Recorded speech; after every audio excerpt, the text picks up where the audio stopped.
A very, very, very, very, very happy new year and good afternoon, everyone. Welcome to the NSSF Financial Literacy Program, our monthly webinar. Yes, we are back. We last spoke last year, but we are back. This conversation is going to continue on and on and on and on. Because guess what? Money doesn't rest. You don't rest. Why should we rest? Apolombo is my name. As usual, in the next 2 hours, we constitute ourselves into a school of money and we learn about money. We learn about the habits that bring money, build money, lose money. And with me today, I have very, very gracious, very, very experienced teachers of money. You'll get to see them at a certain point later on. But I kindly remind you that Headmaster Sir still remains my title, and you will address us as such in this school of money. So thank you for sparing your 2 hours to just talk about money. Today, here we just talk about personal finance, and we're talking about those things that we can do. We hear the things that people have done, and we are saying whatever they can do, whatever they have done, don't compete. Find what you can do yourself and do it well. I always want to start by reminding you of why we do this. I will not tire from telling you. It's basically threefold. And one, when every citizen in Uganda has options, poverty is the lack of options. If you do not have an option, if what you are given is the only option you have, if NSSF is your only option, then you are poor. So when every Ugandan has options, when they reach retirement and they say, can I take NSSF? Should I go to my rental? Should I go to my business? When you're at that point, then we have delivered our service. We want to reverse the statistics that everyone loses their money immediately they get it from NSSF. We want to reverse that. We want to reverse that, and we want to build a financially empowered membership. That's the reason why every third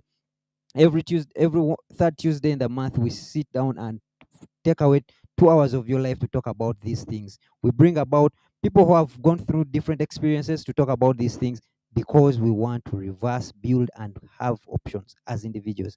And when we have options as individuals, which can be called, we are not poor anymore, but we are on our journey to wealth. I also want to remind you that wealth is not an event, it's a journey. It's a journey. The persons you'll be talking to here, to some of us, we regard them as wealthy, but they are still on the journey. So it's not a deal that you have gotten that deal and tomorrow you are wealthy. So please do not be in a hurry to turn that 1 billion when you are still at 100,000. Take the journey, and we shall take it through before employment, while you are at employment, and when you retire. I want you to evaluate, reflect, and resolve, and fill out those boxes. Make this as simple as possible. I'm not the subject matter expert here, but they're going to be telling you. And I'm saying, start with a blank sheet of paper and fill it out. Fill it out. Fill it out with what you feel in your year. Separate your year into 4 quarters. Separate it into 12 months. Separate it into weeks, days. But whatever you do, start somewhere. Start. You need to evaluate what happened last year. You need to reflect on that and then resolve to move on. We cannot live in the past, but we cannot ignore it either. So, ladies and gentlemen, this new year, a study was carried out, and it was found that of people who resolved, usually it's 35% that stick to their resolutions for that year.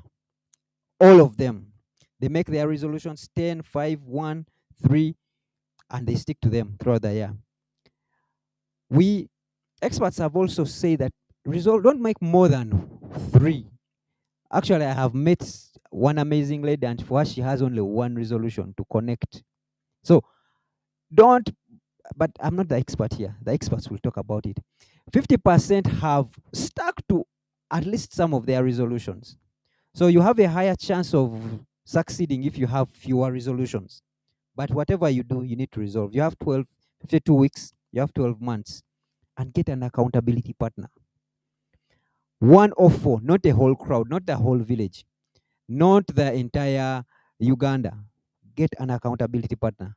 It could come in terms of a supervisor, a brother. It could come in terms of a coach, a mentor. But whatever you do, when you resolve, don't keep silent about it. So that when you achieve, we just say, that's what exactly I wanted to achieve. There is a number of us who right now are engineers, and probably your resolution when you are young, you are to become pilots, but you are confidently telling us, where I am is exactly where I wanted to be. Why? Because there is no accountability partner to counter that. I also found in one of the research, these are the most popular resolutions people make: health, physical health, weight loss, eating healthy, self-improvement, mental health, work and studies, quitting smoking, consumption, reducing on the consumption, doing something about your personal finance, quitting drinking, to connect more with friends and family, improve your home environment, work on your hobbies, engagement, love. That has been, but what in all this, what is yours? What is yours? It is very, very key that we bring this conversation back to you. As these ladies say, a person can either discipline his finances or his finances will discipline him. As we start this year, I want you to think about that. You can either discipline your finances or have your finances discipline you. Allow me to stop here.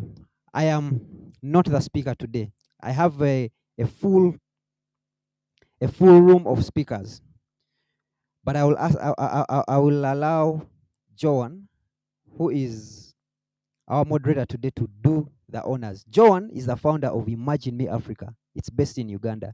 She's an international coaching federation professional certified coach with over so many hours of coaching and training. She's on employment transition, but she will tell you more about what that means. Whether it's a person getting into a new job or moving to the next or going into retirement, she's the person, the go-to person. Joan has been kind enough in the last year to offer NSSF, and we have sent this offer to you, our members. Free coaching hours where she just sits with you and you to understand where you are in your journey. Some have used them well, others have misused, but we thank you, Joan. She believes that people need to experience professional coaching. She's the founding and current president of the International Federation, Coaching Federation, Uganda chapter. Her focus is building Africa's coaching hub of choice. Joan, thank you so much for honoring our invitation and starting us our year. It has become a routine that you always start our year. I hope even next year you honor the invitation and you come back. Thank you so much. Please introduce your panel. Thank you so much. Thank you so much, Headmaster. So, Sir. Headmaster, sir. So I'm happy to be back to NSSF. Of course, I should say that NSSF is also home because I also have some savings in there. So we are eyeing the money and seeing how it's growing. Just a quick amend to the introduction. Yes, until Saturday, I was the president of the International Coaching Federation. I just handed over the tools of power to somebody called Joseph Ajal. So I don't want the ICF fraternity to say that I've decided to run with the office. No, I handed over. So thank you so much. I'm happy to be here this evening as the moderator for this session. My name is Joan Mugenzi, and I'm a transformational master coach that is focusing on employment transition and everything that fits into that. And I am a student of money. I learned that when you spend 1 hour every day on a subject for 5 years, you become an expert of that subject. So just ask yourself as you come onto this call, how much time have you spent on understanding this subject called money? Because this is a school. The headmaster told us we need to be reading, we need to be revising, but he's only giving you 2 hours. So 2 hours of 30, find the other 28 hours because you'll need to be working on that. I'm happy to introduce my panelists. I'm just going to say their first name and then I'll ask them to introduce themselves. But as they introduce themselves, I want them to tell us a little bit about their relationship with money. Because, like I have mentioned, for me, my relationship with money came with that understanding that if I spend an hour every day on a subject for 5 years, there was something that will come out of it. And so I've studied everything money. I think when I look at my library, I have more books on finance than anything else. Of course, not finance of the SCCA guys. I'm talking about finance of if I'm earning money, how do I spend it? How do I use it? How do I make meaningful decisions out of that? And let me first ask my neighbor right here in the class with me, Catherine Jonjo, to introduce herself. Introduce yourself, tell us what you do, and what is your relationship with money. Thank you very much, Joanne. So, my name is Catherine Jonjo. I lead the people and culture agenda at the organization that has the coolest brands in Uganda. I'm sure you know which ones those are. I am an executive coach. Joanne has spoken about helping people transition. I help people with their career development, with what they need to be doing next. So probably I would work better in an organization. Very proud mother of 3 beautiful girls. And my purpose is that I would like to help everybody achieve the best purpose. I mean, they're the best version of themselves. So when Headmaster Sir asked me to come and speak here, I actually thought the reason he's invited me is because someone must have whispered to him that I have a really bad relationship with money. Actually, my bank manager now must be wondering, what's Catherine doing on that stage? So my relationship with money, unlike Joanne's, where she actually is a student, I'm still trying to figure out that relationship. On some days, it's a good one. We walk together, we work together.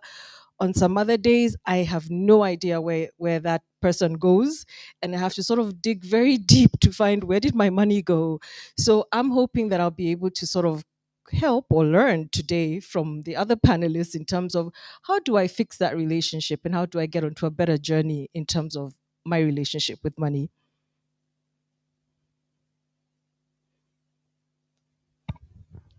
Okay, thank you so much, Catherine. Beautiful introduction there. Relationship with money. So sometimes you're looking for your friend, and other times your friend is hanging around. And yeah, as a matter of fact, I guess money is our friend and gives us the liberty to do with it whatever it is that we wish. The next panelist that I'm going to introduce, I must say that it's an honor for me to share the platform with him, because I follow him on Twitter, follow the videos that he puts out as part of that journey that I've decided to commit to say, how do I learn about money? How do I learn about growing brands? And as we are on this call, I'm sure we've heard about Mr. Patrick Bitature. Patrick, I'm going to hand it over to you. And we are harnessing the digital spaces. So over to you, introduce yourself, and yeah, share with us, what is your relationship with money? Thank you so much, our moderator today, my co-panelist, Apollo, and everybody else out there who's listening. I'm a businessman, and some of you have heard about me.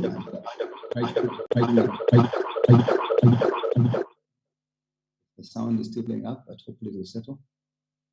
I'm largely a businessman. I'm not a coach. I'm not a professional HR or any of the qualifications, but I find there is a need to share from my experience, especially what I have learned along this journey of understanding the language of money.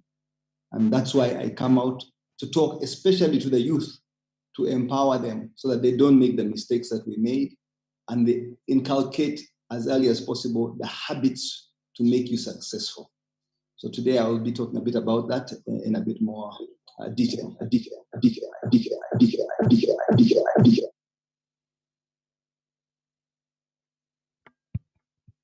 Yeah, a very interesting introduction right there, and I like the fact that you say that one of the reasons that you honor this platform is the fact that you love to share from your experience. And probably I'll start with you to share with us your experience.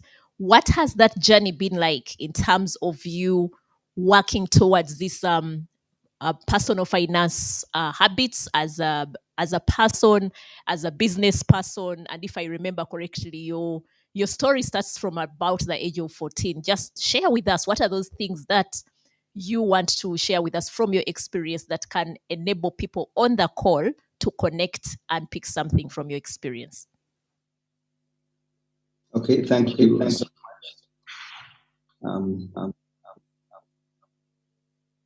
Many people have probably come across the story. It's on the internet, the story of Patrick Bitature, how my life was changed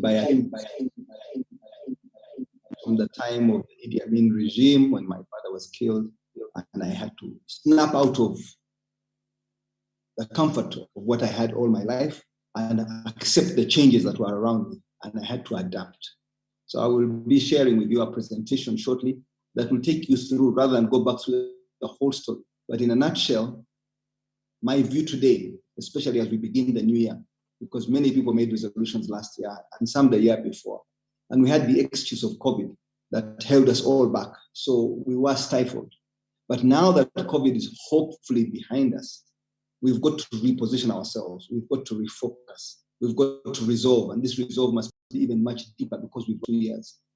And even the young people who didn't go to school, they are actually stifled because we fell behind our peers in Kenya, in Rwanda, in Tanzania who are studying. So we've got to work twice as hard. So we really have to sharpen our pen.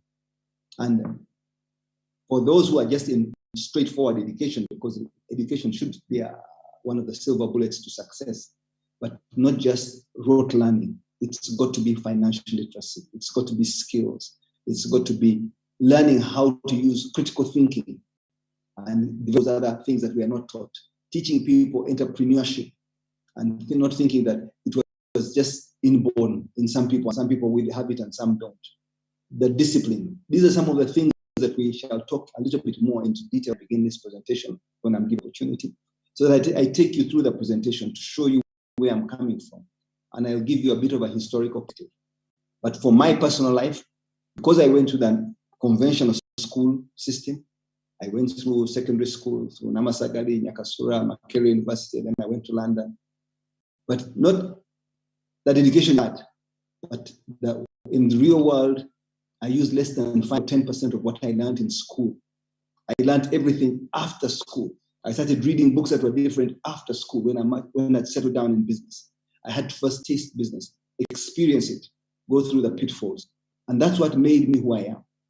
And growing up, going through adversity and developing resilience, that means you are soft on top, but inside you're made of metal. You've got to be extremely strong to pick yourself up quickly whenever you fall, because you will fall.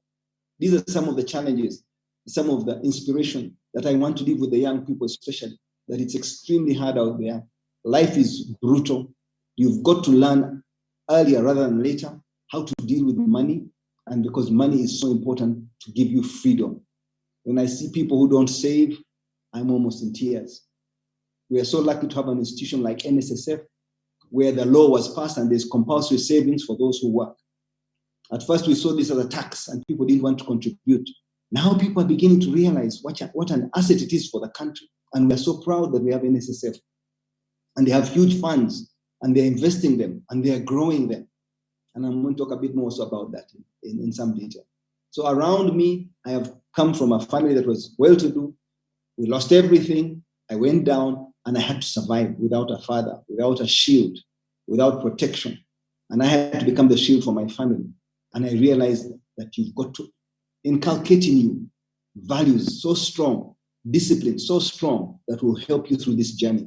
Because the journey is long and it's arduous. There are so many hills. And to climb those hills successfully and overcome the challenges that will be thrown at you, you need discipline. You need to save. You need to invest, because investing is the only way you really grow money. If you don't keep investing, your money is not growing. You've got to find a way of saving continuously and investing, so that you're always playing catch up with your investment rather than the other way around. Too many people here have got a wrong value system. It's been warped and it's made worse by social media and also some of the religious beliefs we have had, but I'll talk a bit about that when I go through a presentation, because they are told that you shall be rewarded in heaven. And this perception that people who are rich must be bad people. They must be evil. They've done something wrong. They must have cheated. They must have stolen. They must have gone under the water, or they've done something with witchcraft, which is a wrong perception. It's a wrong belief. Success is a good thing. Having money is a good thing because money gives freedom. So all these things we shall see. I'll try to put them in perspective. But that was a brief intro. Thank you. Thank you, Patrick. Beautiful reflections right there. And I heard the words, the excuse of COVID. And Catherine, I'm going to take you into that a little bit because we are calling it an excuse of COVID. But what I'm picking from Patrick is the fact that one has to be intentional about the money journey. And if you're on the call and you're a graduate, you're at university, what I hear from Patrick is that whatever he has learned that is contributing to building a business, building a finance, is not necessarily all that he learned in school. Probably 10% of that contributes to that journey, but 90% is the other education that is hard to have outside of the walls of the mainstream schools. Catherine, turning to you, what Patrick just mentioned that sometimes we are simply looking at COVID, and I like the way he's put it, the excuse of COVID. As somebody that comes from the workplace, and yes, you said you work with one of the coolest brands. You didn't tell us which brand, but yeah, one of the coolest. I know that in those cool places we have heavy checks and all that.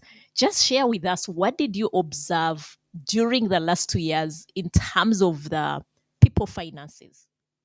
Just walk us through that. Good question. Coolest brands start with UG. And I and I know all of us know UG. And I think it's a spirit of Uganda. So maybe just to say that Patrick is right to comment on, to add what he said, that we see COVID as an excuse. I think for a lot of people, it was actually an accelerant. So right now, I think if you've listened to the news, Oxfam are trying to find a way of taxing all the people who made big money because of COVID. We call them COVID millionaires, and these ones made their money, in the right way because they sold masks, they got testing kits out, and that kind of thing. So, but what did we see in the workplace? And the workplace was a mix of two things. There are people for whom this was an accelerant, and they took the opportunities and they were like, oh, I actually have a little dukkha, so I can put my things online. So those who have personal businesses in the office, I saw them putting their products online, doing delivery services, that kind of thing. And then there are those for whom I think the shock to the system was quite significant. And they went into what is called a debt trap. And maybe we can go a bit into that a bit later. And they went into a debt trap because they, I don't want to use strong language. I just want to say that the opportunity, they could not see the opportunity. So what happened is then we started having to help people come out of deep holes where they had sort of found that maybe if I borrow here, if I borrow there, they're starting to hide from people and hiding from landlords. And why I say for us it should have been an accelerant is because in our business, we actually made a firm decision that unless we really had to, we were not going to do pay cuts. But I do know there are organizations that had to make that decision around pay cuts. And even in those spaces, you still find that people went and took advantage of the opportunity, and it became an accelerant rather than an excuse for them. So maybe that's what I'll say in summary, Joanne, around what we saw. Well, I believe that I mean, when you're thinking about working for the coolest brands, I hope they are not among those that we are asking landlords to give them free space, because I don't know why tenants don't think about the fact that they can also give some more to their to the landlords. They are simply asking for more grace period and all that happening. And it's very interesting the things that you are able to observe in the workspace. And I think the challenge that sometimes we see in the workplace is that when the paycheck is hitting your account on the 25th of every month, you forget about the fact that there's the real world out there. And hopefully this is something that we can challenge ourselves on and say, what did we learn? I hear you mention that people started to run what they tend to call side hustles. I hope if you have what you're calling a side hustle is not just your side hustle, that it is something that you look at as something that you can grow and it can turn into a major income source. Now, Patrick promised us that he has a presentation to make. I don't know if he's able to share his screen so that he kind of makes that presentation, and then that will kind of give us another transition into the next phase of our conversation this afternoon. Before he does that, let me just introduce to you the people that are on this call as Patrick gets ready to share his presentation. Kindly, we would like to know who you are for the purposes of the panelists to articulate their message. Who are you? So there is a poll question there that who are you? Are you below 20, between 20 and 30, 30 and 40, 40 and 50, or above 50? Are you male? Are you female? Would like to know for the purposes of articulating this conversation. And we would close this poll in the next 3 seconds so that we go to the second one. Kindly close and we see and share these results with the panelists here. So the results are the majority, 41%, are between 30 and 40. We have 29% who are between 20 and 30. Between 40 and 50, we have about 23% and 7% above 50. When it comes to the gender, the majority are male, 54%. Yes, 54%. Males, oh yeah. If Anna Maria is kind enough to give me the second poll so that they get all this information, we want to ask you another question here. For the panelists here to be able to associate with you.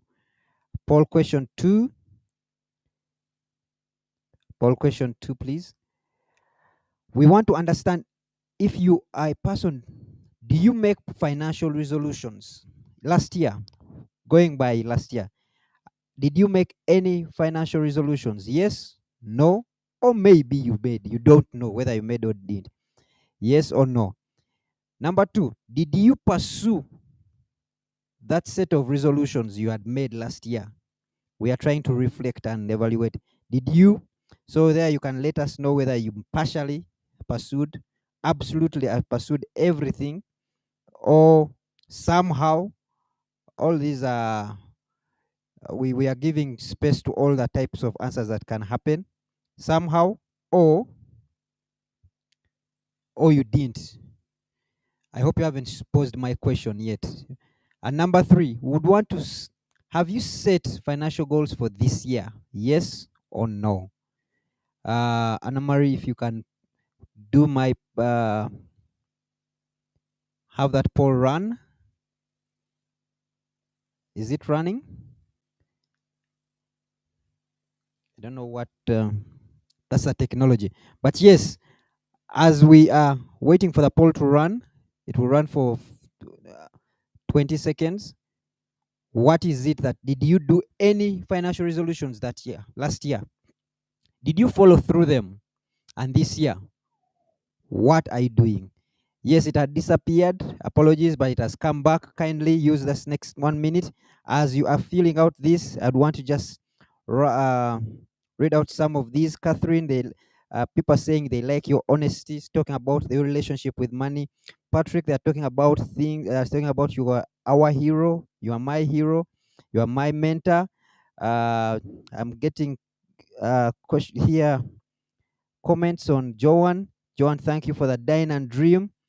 It is a good guiding stone for my life in the new year. So so much is coming in here. Yes, if we can stop that question, that poll, and we understand. Last year, 78% of the people here made resolutions. 16 didn't. 6% maybe they made. Maybe they are not sure. Did they pursue? 48% did pursue. 19 48 pursued partially. 19 absolutely yes, they did pursue. Somehow were 19%, and 15% it's a no. Have you made financial goals this year? 74% yes. 6% no. 20% they are still thinking. And no one is thinking, why should we do this? So, ladies and gentlemen, Joanne, you see that's the audience we have. Joanne, Catherine, Patrick, kindly, we are eager to hear from you. Thank you. Thank you so much for the poll. It gives us an opportunity to understand who is on the call. I want to celebrate the fact that we have 54% male on this call, because when it comes to things finance, in most of the audiences, I tend to find more women, and then I can see that over 80% of the people on the call are between the ages of 20 and 40. So that means we are in a great place for us to be reflecting in terms of finances. Of course, if I block it together to say 20 to 20 to 40 years, it's quite wide. But to understand that 41% of these are within the of 30 to 40. We know that 30 to 40 is really the age group where people are beginning to accumulate wealth. They are growing their capital, investing. If you're not doing any of those things, you need to think about the circle of friends that you have, because those are conversations you need to begin having with yourselves. But kudos to the ones that are 20 to 30, because then you begin picking up the right habits. And what better way to pick up habits than hearing from somebody who has been in the money space since he was 14. But before I hand it over to him to share his slides with us, maybe Catherine, when you're listening to these statistics, the polls that have been run struck you.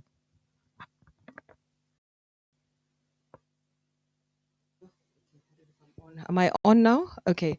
I think the first one was that vast majority of our audience is male. That's amazing, because as you say, a lot of times when you do these things, it's the women who come, and actually it's the women who sort of tend to have, who are interested in investment. I also like that as people go through their careers, so they are coming into their careers, and I'm probably going to repeat what you said because it was the same observation, that there are people here going into their careers in their 20s to 30s. Awesome. Whatever lessons you pick from here, please keep at them. I learned these lessons rather late in life, like in my 30s. I wished I had learned them in my 20s. So great to see that there's a young population here. Also, very inspiring to see that there are people in their 50s here, because that means that you still believe that you can make it, that you want to still learn, and that shows learning agility. Because at 50, and some of us have crossed that bridge, it's those ones of, okay, so how do I make this decision, how do I make it, and it helps to have sort of someone else speak about it, and then you pick up ideas from there. So I think those are my observations about the audience, and really glad to have all of you here listening to us, this afternoon. Great, great, Catherine. And what I pick from there is that it doesn't matter at what age you are. Today, as you listen in, and usually I say I don't want to run away with 1,001 things from any talk, just one idea. 1, 2 things, run away with them, implement them, and see where that takes you. Because it's a financial journey, it's your journey. You understand what comes in and you understand what goes out. You probably know where your money goes. You talked about you and your friends. Sometimes you can't even explain where that has, what journey it has taken. So I think we are going to kind of pass it on to Patrick to lead us through a presentation. And please keep your comments coming, keep your questions coming, because I'm going to ask the headmaster. When you're a teacher, sometimes you have to order some people around. So this time it's an opportunity for me to request the headmaster, sir, to keep an eye on the questions as they come through. So over to you, Patrick. Thank you. It's a pleasure to be here today to talk to a wide audience, invited by NSSF, and I salute the board, the management of NSSF for putting this together and the work they are doing. They have built a momentum which is incredible. And even from the questions, I was looking at the Q&A, many people were doubting NSSF at the beginning, but they have won the hearts and minds of nearly everybody. So much that it's not just compulsory savings now that are going to NSSF, but voluntary savings. People are coming there outside the requirements of the law and wanting to invest with NSSF because they give us a decent return. And when you look at the odds of getting return, many people invest in property and they think, when I build a house, I'll rent it. Very few people get a return of 10% guaranteed. NSSF has done incredibly well in the last few years, so we must commend them for the role that they have played. So, as we enter 2022, we start 2022, we need to refocus if we're going to achieve success. And not just for 2022, we need to focus on the way, our journey going forward, which means you need to categorize your priorities. They must be very clear. What COVID did to us, it ravaged us, it set us back, it pushed so many people back into poverty. So now we need revitalization, we need rejuvenation, we need to be made new, to begin afresh. And that's not easy. Many people think, oh, the government will give us that much needed injection to jumpstart the economy, like many of the European and American countries have done, even the Asian countries. But alas, our country doesn't have such a big resource envelope. It is overwhelmed. We've got a war going on right now with the ADF. That is huge expenditure. We've got COVID, we have been dealing with huge expenditure. We've always had issues around governance, how we mismanage our budgets. Those are huge challenges. So we don't have that much money to spare. Some will come our way, but I think the government is trying to address not so much the middle income, who are most of you who are listening today, but they are going to the bottom of the pyramid. They want to go with the parish development model, which skips the middle tier.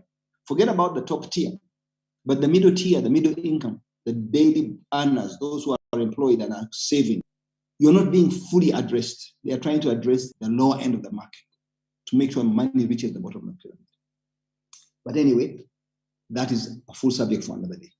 So I want to begin by emphasizing, and I must say I'm emphasizing, the justification for savings. There are only two reasons why we save. We save for that rainy day. You may not think that rainy day will come when you're doing well, but be certain the rainy day will come. Whether it is health, school fees, an accident, death, something will happen and will call upon your reserves. So you may think you've done well and you're saving money, but that emergency comes up and you've got to spend the money. You can't say no. And I'll talk about saying no a bit later, where you draw a line. Some things you just have to spend. You put your hand in your kitty and take out the savings. So it's good to always be saving. And the earlier you start saving, the better. If you can save every week, better. If not, at least every month. Please save. The churches have grown because they had a system of collecting money, small amounts of money every Sunday. And every Sunday, a small bit, and they build churches, they build schools, they build hospitals, they built an organization that's global. Because they have a way of collecting small amounts of money regularly, making it a routine. You need that routine. The second reason for saving is to invest. And that is so important. You cannot make investments when you don't have any money at all. And why do we invest? It's the only way to make money grow. If you want money to grow, you must keep investing. What is investing? Putting money where it can grow. You redeploy it. If you put it somewhere and it's getting 5% return, you see an opportunity for 10 or 15%, you move it out of there and reinvest it elsewhere. Many people think, I've bought a piece of land, that is fine. You're counting on appreciation of land. But investing wisely in a smart way, driven by numbers, is so important. And that's why I urge everybody to understand the language of money. The language of money is not Swahili or Uganda or English. It's a different language altogether. It's a currency of its own. And the sooner you understand it, the better. The only way to understand it is continuous learning. Even at my stage, I am still learning. I'm learning the language of money because it's such a dynamic language. We have come out of COVID and we are going into something similar to the Cold War. Are we going to go into another recession, a global recession? How will it impact us? More of that another time. You need to make a plan. I don't care what you call it, a roadmap, a resolution, a New Year's resolution. You need to make a plan. The people who make a plan and write it down are only 5 or 10% in the world, and they're the most successful people because they make the effort to make a plan and write it down.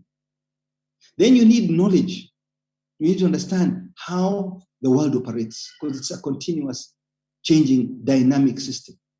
Whether you're in Uganda or any country, you're in the diaspora, you need knowledge. Knowledge comes from friends, from teachers, from peers, from workmates, the people you hang around, the environment in which you're in.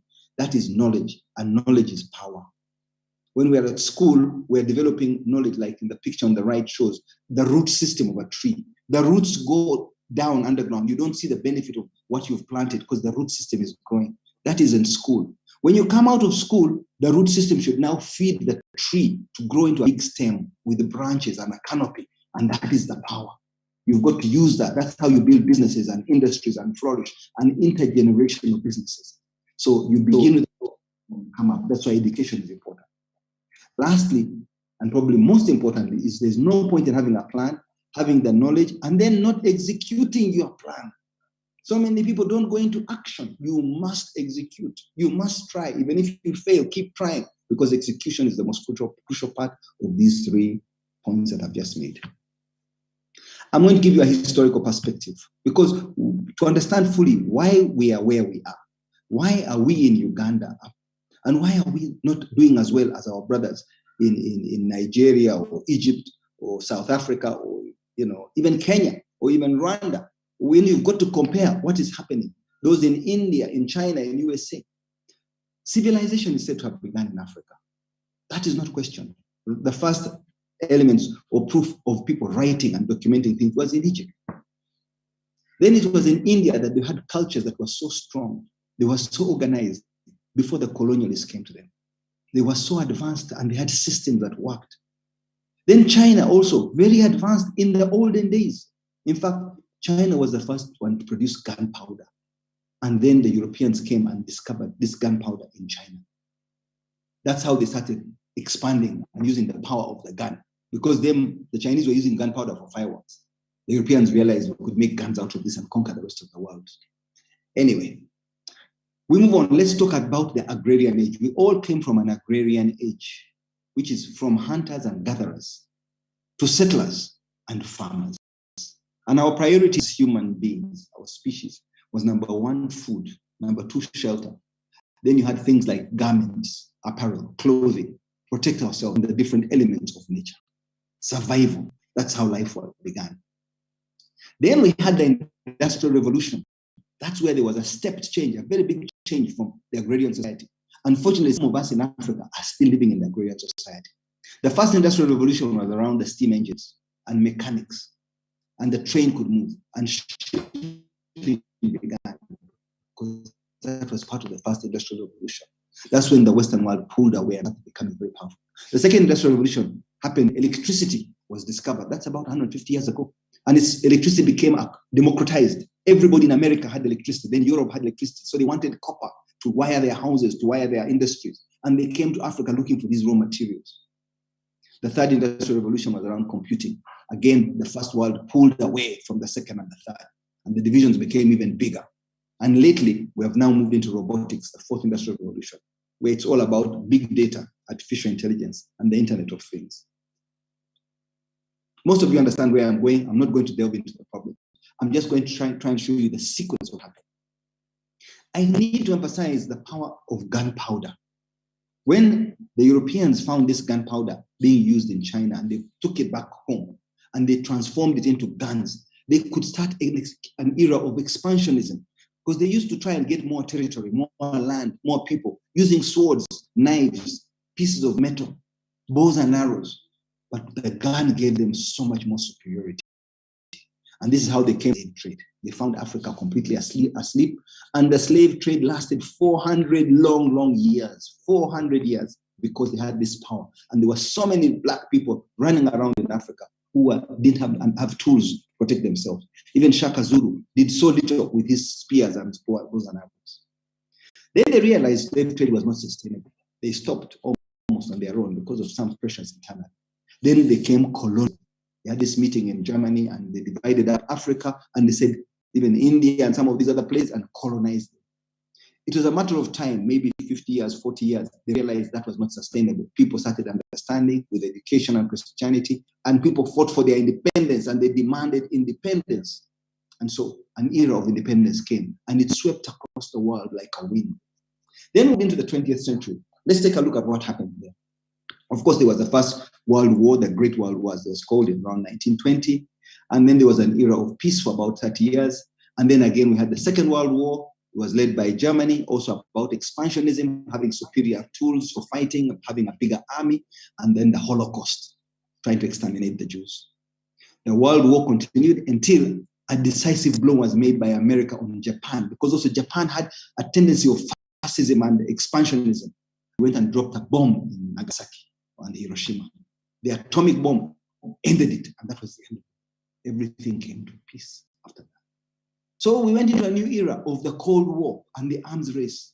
It was mainly socialism versus capitalism, the Americans versus the Chinese and the Russians. And these wars went on for some time until around 1989, when the Cold War suddenly ended. Like a wind came and just ended it. And the Berlin Wall fell. When the Berlin Wall collapsed, that was the end of the Cold War. Capitalism gained a foothold and was the superior ideology globally. Years later, after so many years of struggle, the apartheid, then Mandela was released. That was in 1990. The release of Mandela. This was one of the last countries to get independence. Yet it was the first country on the continent from 1930, I think. Or 1912, South Africa, ANC was formed trying to fight for independence. But they were the last country in Africa to get their independence. And then that was the fall of that colonial empire, and that ended there. What am I trying to show you? I'm trying to put things in perspective. In the 21st century, globalization, a wind of globalization came and it swept the world, and there was so much growth and so much progress. And the capitalists in the world became richer and richer. The poor people, however, remained poor. Then there was some uprising which began in Africa, North Africa. It was called. And you remember in Tunisia when somebody set himself alight. Then it went to Libya, and then in Egypt. Governments were tumbling. Then Yemen and Syria, and they were being manipulated. This was people's uprising against a certain order. Then recently, there's been a resurgence of African military coups. We see what's happening around us. We see what's happening in Chad, in Mali, in Guinea, in Sudan. All these uprisings of people who are disgruntled. They've made some progress, but they're not happy with that progress. These are things that are holding us back at a global level, at a macro level. But today I want to talk a little bit more about the personal level.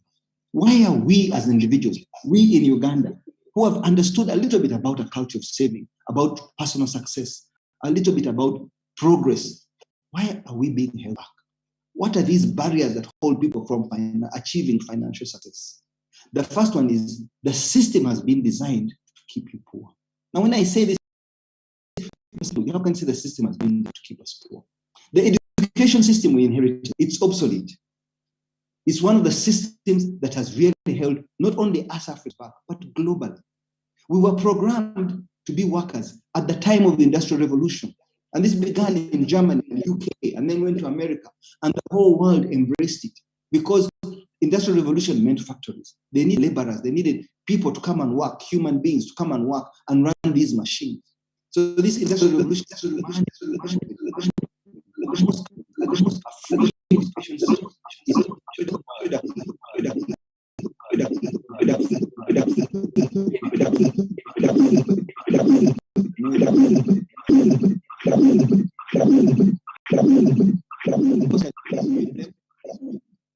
anyway, there we go. Thank you.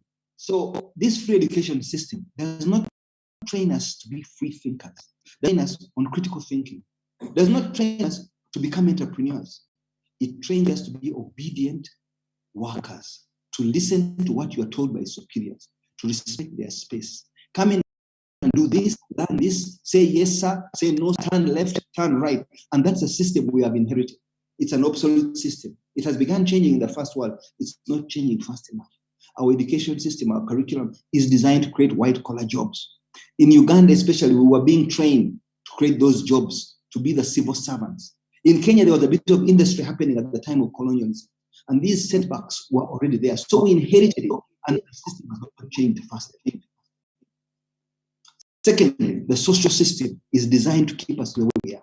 It's a belief system. We are programmed by the media, by the church, by our cultural values to remain in a society that is poor. We have a mindset of poverty. We have a mindset of absence. We have a mindset of lack of food, lack of water, lack of... It's inherited. We have lived around people who are always poor. And this vision, because you are poor when you are young, your parents who are poor, you think you're going to remain poor. So when you make a little bit of progress, you feel you've arrived, and that's it. It's not acceptable. We have got to change the whole system. We have been taught the wrong things for so long. We see our parents fighting for money, our grandparents fighting for money. We are fighting for land, people killing one another. And these are the stories we see on radio, on TV, and even now social media. People fighting for the limited resources that we have. Yet we are a society with so much resources, so much opportunity. We have Uganda is one of the richest countries. It's so abundant in so many things, but we are not even scratching the surface of these opportunities. Now, is it our teachers that taught us wrong? I don't blame the teachers. The teachers are noble people, but they were also programmed that way. And lastly, they teach us that rich people are bad. Don't be rich. Anybody who's rich must be evil. In our TV, in the programs, in the stories we are told, all the people, even in the church, you shall be rewarded in heaven. Leave these worldly things to those people who are greedy and evil. It is wrong. Having money, having wealth is a good thing. You transform your society. You can contribute to your community. More of that another time. Lastly, the economic system. The economic system has been rigged against you. Capitalism is such a system that it helps the rich get richer and it keeps the poor poor, or even makes them. Systems that have been designed for them. Especially today when you see the power of the people in social media. They manipulate the social media. They have the best brains in the world. They hire these young people from the best universities, the cleverest people. They take them to Silicon Valley. They work for Facebook. They work for Amazon. They work for the great companies. And they use the most powerful algorithms using computer knowledge and artificial intelligence to study you. It's like hacking you. They hack your brain to make sure that you spend. They make it so convenient for you to press the button, buy. You'll buy anything, even things that you don't need. This system has been designed in such a clever way. Our young people are getting hooked on social media, living a lifestyle that is not real. Instead of having a culture of saving, being frugal with money. When I see the people in India, in China, inherent in their values, we have embraced the Western system, and too many young people want to live one day. So the system is working against you. The billionaires have been the last. Now, the 10 richest people have doubled their wealth. In total, they have made over $5 trillion. The big banks have made so much money. The private equity funds have made over $60 billion in the last few years. Private equity funds. So the system is slanted against you, the poor person. You will always be a consumer. You're always on the receiving end. And it's hard for you to save when you're working and living hand to mouth, check to check. It's really hard for you to save, but we've got to find a way to break through. If you don't, and you need resilience, you need strength, and more about that.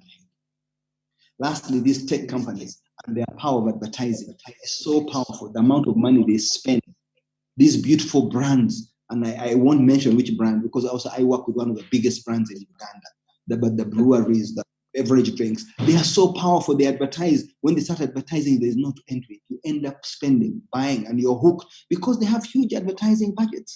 They are programmed to make sure they get you on board. When I listen to that beautiful Coca-Cola advert, even me at my age, I want to have a sip of Coca-Cola with its sugar and all its beautiful things. It's just something that you mix. It will bring the family to be together, to love one another more, to share that meal at Christmas. Advertising is powerful. So the odds are stacked against us. Don't take me wrong. Coca-Cola is doing what it's supposed to do, and they do great CSR work, and they contribute to the community. But you've got to be able to think things through. Don't let this get to your subconscious mind, and you become a passenger or a leaf being blown by the wind. We've got to be able to make decisions. I want to end by talking about these pension systems and the power of these pension systems. I remember when NSSF was created, and it really struggled to grow, to gain traction. Nobody wanted to invest money. We saw them as a tax. But today, everybody wants to join a pension system. People realize the employees are happier. At one time, we had issues around management. They were squandering money. There were scandals. But the ship has been stable now for some time. A strong board, strong management. They've employed smart people. They pay those people well, so those people are not looking for corruption to cheat you. They want to make your money grow. Then their cost of running the fund as a cost is much lower. So I'm grateful for pension. And what's the point? Why does the government force us to have this money? Because all of us one day will grow old, and you will need money to sustain you. Most people retire between 55 and 65. Some push up to 70. But beyond that time, you will have costs. Your health bills will be much more expensive. You may still have children who are still going to school. You may have grandchildren who need some help. And traditionally, in African society, a father gives the child something as he retires. When your son graduates, you give him a piece of land or a plot of land or a car, or you help him start. But lately, it had become the opposite. That young people are trying to look after their parents, to keep them out of hospital and pay their bills and keep them in their house or give them a roof in the village, which is wrong because there was no plan about pension. Planning is so important. And the only way to maintain a pension system is to keep up savings. If you don't save, they cannot invest your money. If they don't invest, the fund will not grow. If they invest wisely, that fund keeps growing. Now, you as an individual, what do? You need to save. If you can save every week, I urge you to save every week. Don't just save every month. If you're paid and running a private business, put aside some money. That will help you so that you make an investment. But at the end of the day, you need discipline. I say discipline with a very big capital D, discipline. There are so many things that can help you become successful. And the factors for success are about 99. But there's one factor, which if you don't have it, the 99 will not work. And that is discipline. Discipline is a prerequisite to make the 99 other factors work in your favor. Otherwise, they'll be working against you. You'll try several things, but if you don't have discipline, you don't have structure, you're always going to be struggling. So I urge you to focus on discipline and stay the course. As I end, my last slide in summary, and this is a message to everybody, my parting shot. Choose your friends wisely. The people you hang around, the environment you stick around will influence you so much. The 5 people in your life you spend most of your time will influence you so much that you don't even understand. So choose your friends wisely. From childhood, as you can see these lovely girls, growing up, you need to have friends who have the same values. People will support you to grow, not to pull you down, not to discourage you, to encourage you and push you in the right direction, to encourage you to read books, to encourage you to listen to podcasts. Don't just sit around playing on social media all the time. Instagram, the things that the young people are so hooked on, fashion, clothes, music. When I watch our TV in Uganda, all the channels in the free time, they're only playing music, and that dancing is so correlated to sex. And then you wonder why our population is growing so fast. Number 2, learn to be independent. Set aside some time to think on your own. That being independent in the mind is being able to ask a few people, what do you think about this? But at the end of the day, you make a decision. Your decision should be independent. You learn to make that decision. When I learned that, I started growing so fast. I would seek advice, I talked to mentors, but I had to make decisions. And that independence made me the man I am. You need to educate yourself. You need to invest in yourself. I've emphasized investing. You cannot make investments outside when you've not made investments within yourself, in your heart, in your mind, in your hands. Invest in yourself. Financial literacy. There are so many good books there today. Some are being written by Ugandans. Recently, I discovered a book called Finlit, A to Z. It teaches you all the basics about financial literacy in a very simple form. It's beautifully written by a Ugandan. Look for it. It's not that expensive. Every school should have it. Educate yourself. Understand the language of money. So many people graduate as lawyers, as doctors, and they have no understanding about money. And a doctor, after 6 years of training, you come out and you accept a salary of 1 million shillings. You don't have a car. You're on a border. You're living a risky life. You can't have children. You can't have a roof over your head. What was the point of that education? You need financial literacy. It is more important than this conventional education. Don't get me wrong. We need doctors. We need engineers. We need teachers. We need all those professional people. But they need the icing. And the icing is financial literacy. Next point is learn to say no. An emergency will come. You'll have to dip into your savings. People want school fees. I had over 500 people asking for school fees when the schools began last week. Every member of staff, we knew the date was coming. The government even announced the 10th of January, people are going to go to school. But people had not planned. Or even if they had planned, their savings had all disappeared. So everybody's looking for a small loan to start school. They'll pay back over the next year or in the next few months. Sometimes you've got to say yes. As an employer, you do what you can. As a big brother, as a father, you do what you can. You help those around you. You help your neighbor. You've got to do what you can. But you've also got to draw a line and learn to say no. Because that's what kills us. We have such a big extended family in Africa, all of us. And that extended family breaks your back. The little savings are withered away. The Europeans drew a culture long ago. When a child reaches 18 or 20 years old, you get out of the house, you've got to become independent. They learn to say no. You want to stay in the house, you contribute to the rent. Here we have this culture where people live in their father's house. They are 40, 45 years old and they are still living with their parents, and their parents provide the food. They don't understand that you've got to go out and deal with the elements of nature. You've got to be healthy. If you are not healthy and you don't look after your body, however much you try, you will not be successful. The pain will be overwhelming. I've seen very powerful people who just misuse their bodies, whether it was through smoking or excess alcohol, excess partying, not sleeping on time, eating rubbish, spending too much time in the office, sitting on a chair, trying to work hard, not work smart, doing things in a way that their body is not respected. Respect your body. Avoid too much sugar, these white substances. Avoid too much salt, it's a white substance. Avoid drugs, it's a white substance. Avoid white flour, too much bread, chapati, white flour. All these things will come back to bite you, these white substances. Look after your body. Eat the things we have always eaten here.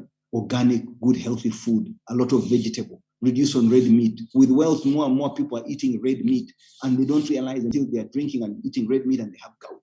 And they say that's a rich man's disease, and you feel good about it. It's terrible. You need to look after your body. I can't emphasize that. Lastly, as I end, you need resilience, because you're going to fall down many times. You're going to have so many challenges. And if you don't have that inner strength that gives you character, that resilience to push through, to survive in challenging times. Many of you went through COVID and we didn't know how we'd come out on the other side. We don't know if this is the end of COVID. We hope this is the end of it, because now Omicron came and most of us seem to have got it somehow or the other, or some kind of flu. We hope that now we have an immunity and life can go back to normal. Let's learn to live with things. That's only one element of resilience. In the financial world, it is continuous. We've had COVID since I was a kid. We are fighting with COVID, or financial COVID. A war that we are fighting where you don't see the enemy. He's invisible. But if you sleep, your money is gone. You snooze, you lose. You've got to keep an eye on whatever you're doing. Whether it's in business or you're being employed, be diligent, work hard, be disciplined. There must be consistency. There must be commitment. You must be resilient. Resilience is a magic word. I must end there. Thank you. Thank you so much, Patrick. Very insightful presentation indeed. A lot of learning from your vast experience. And I must say that, yes, I think I was smiling to myself and thinking the reason I am paid as a coach is to be a thinking partner. And what I heard you say is that people need a different level of thinking. Unfortunately, for many people, they still want to go to their brother, to their sister, to the house help to ask them where they should put their investment. So sometimes the people we are going to will help us squander our monies because we are asking the wrong people. And then there are a couple of things that I picked from the presentation. A realization that, yeah, we celebrate digital sales even right now. I mean, we are harnessing the digital spaces so that we are able to reach out to so many people out there who have called in. But we should know that everyone is looking out for an opportunity. What I pick from you, the fact that at any one time people are advertising. And so the question is, what are you consuming? I know that there are these memes that have been moving around that if your money is not enough, eat it. Okay. And people are taking it literally and eating their money because they live by the mantra YOLO, you only live once. So, how is that helping you when eventually we know that our life expectancy is improving and you might end up living for another 30 years after your retirement? Just think about that. One of the other things that I picked from your presentation is the fact that, yes, we are comfortably living in our parents' homes at 40, at 45, and we don't even want to contribute to the we don't want to contribute to the budgets in the home, which is kind of absurd. And yeah, as I listened to you, you talked about that the need for us to refocus so that we can have success. And you talked about knowledge, and you still continue to talk about savings. And I have two questions for you, Patrick, before I pass it on to Catherine for her reflections, and then we'll open it up to the other people. One of the questions that I have, because you mentioned that you have continued to be someone who is investing in knowledge, and I'm just curious to find out from you, what is your greatest knowledge, or what kind of knowledge did you invest in last year as we were having COVID? I'm just curious to find out what new learnings you picked from last year. The second question that I have for you is that many people are looking at the COVID season as a season of the economic downtime. And the question is, how can you make your money grow in a season where there is an economic downtime? Over to you, Patrick.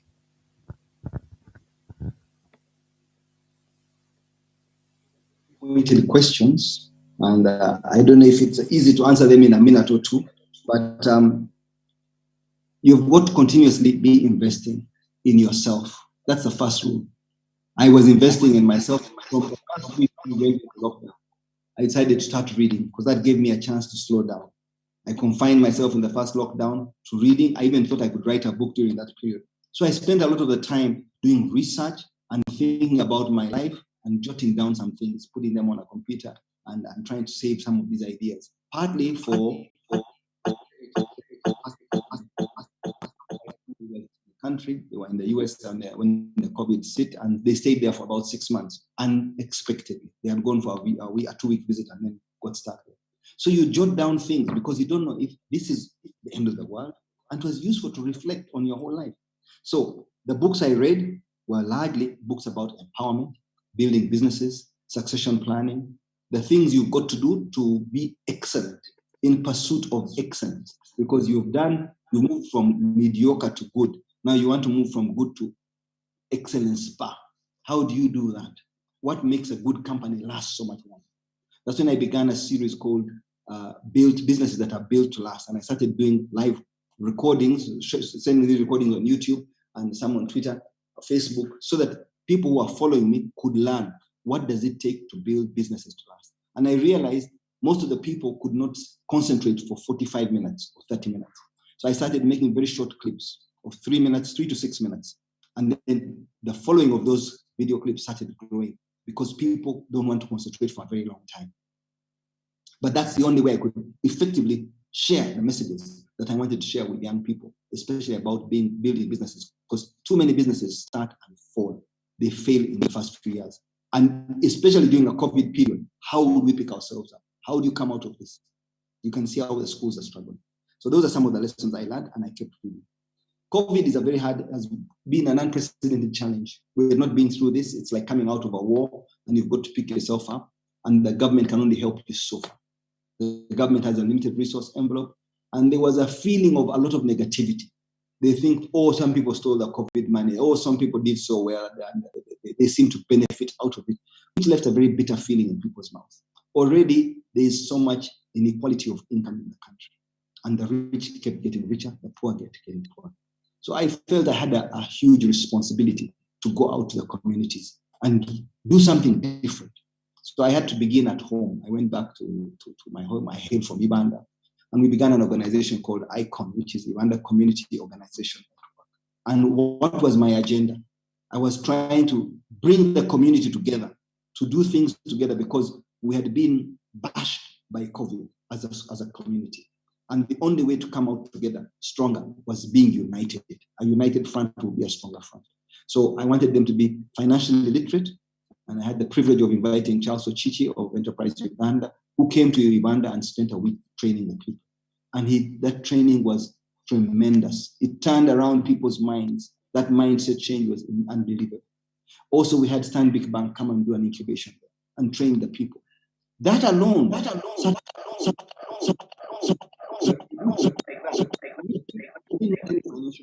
just wanted to see, how can I help our community? Now, parish development model is going to come to every parish in this country. And the government is setting aside almost R1 trillion to give as a grant, not even as a loan.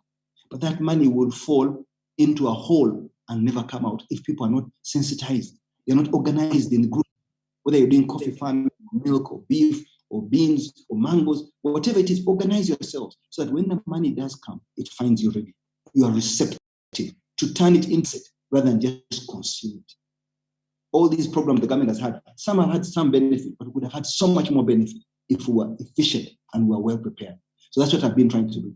To build a model first in my home area of Uganda, then scale it, the neighboring countries, the neighboring districts, whether it is Kazo, Kitagwenda, Fort Porto, Mbarara, Bushenyi. I want this message to go across and they see how you do something, but you must have a model.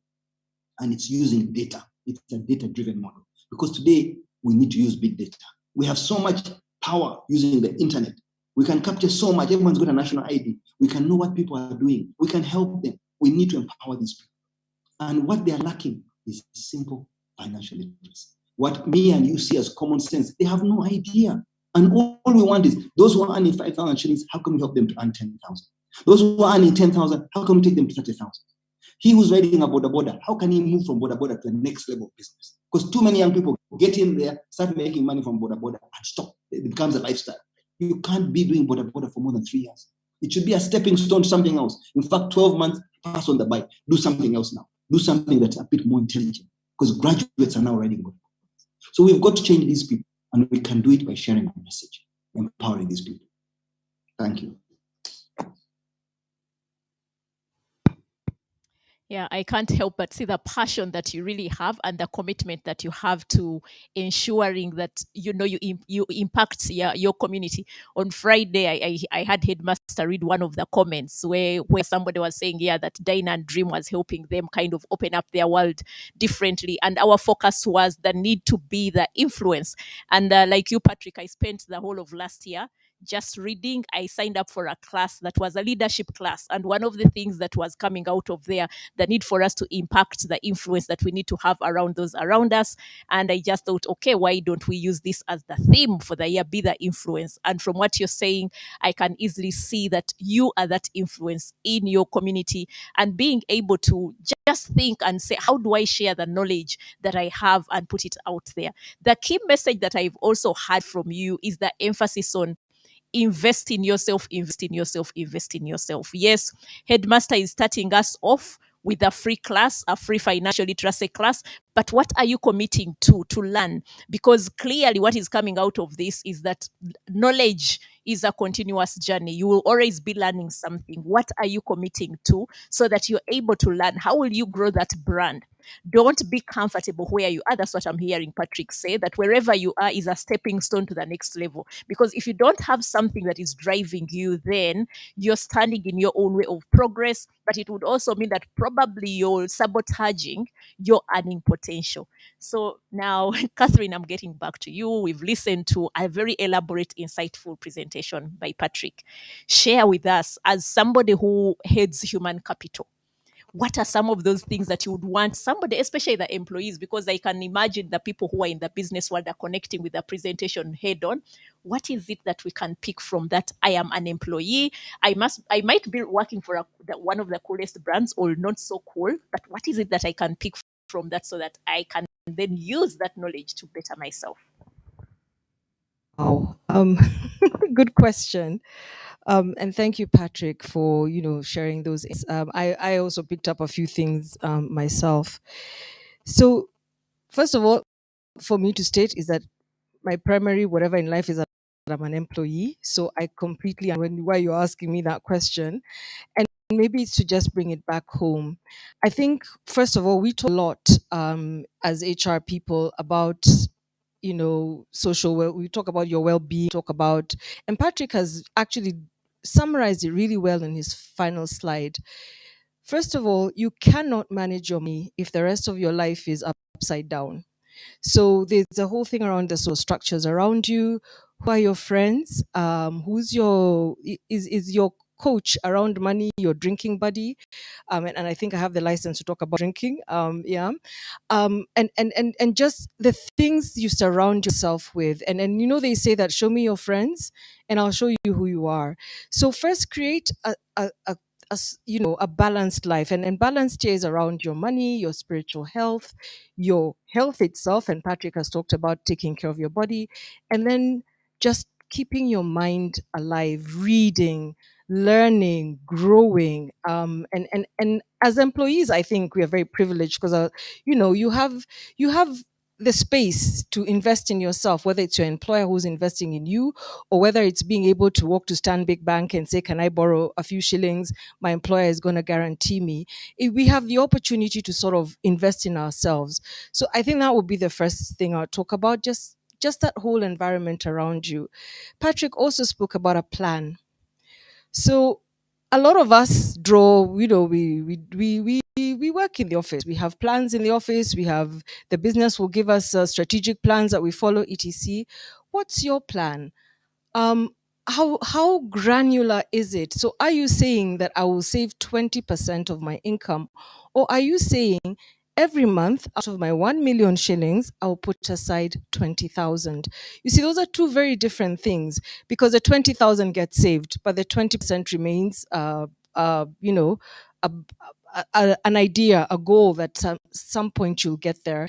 I think the other thing is when thinking about debt, and earlier I talked about debt, is why are you taking the debt? Yeah. Is it for consumption? Is it for investment? Debt, good debt makes you money. So if you're investing in something that's going to have an income, that's going to bring back some cash back to you, because cash is king, go ahead and take the debt. If you're taking the debt because Catherine, who owns a shoe shop, has allowed you to buy shoes on credit and you can pay over the next 10 months, that's not good debt. And then back to what Patrick talked about from a discipline perspective, checking in with yourself every month. I when I said that I learned about money in my 30s, one of the difficult things they told us to do in that class was keep your receipts. What does keeping your receipts help you do? It helps you keep track of where you're spending money. Where's your money going? Remember, I said that sometimes that friend of mine disappears. So, because I understood my relationship with money, I keep receipts. Where did I spend? And then I find that sometimes, okay, my budget this month for entertainment was 100,000 shillings. I spent a bit more than that. What caused that? Come back and review, and do that on a monthly basis, because then it helps you at the end of the year, as you do the same way that you come back and evaluate how well you've done in the office. Come back and evaluate how well you've done as a person. Back, I said I'd invest my 20,000 shillings. So 20 times 12 is 240,000 shillings. Did I put it somewhere where it gave me interest?